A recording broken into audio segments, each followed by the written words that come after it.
Plastic trip lever installation often fails because small plastic parts are fragile and demand precise alignment. When installing a plastic trip lever, start by removing the old lever and inspecting the hole and rod for any corrosion or deformation, and clean them with a cloth and mild cleaner. Align the lever so the mounting hole lines up exactly with the actuator rod, and guide the rod in slowly while holding the lever steady to avoid sideways force.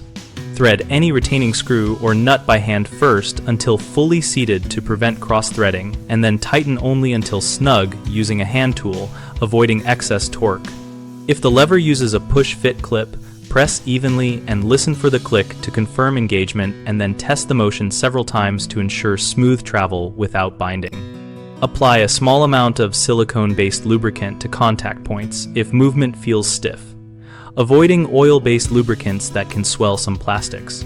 Keep a replacement lever on hand since plastic can crack under strain, and having the exact part reduces downtime.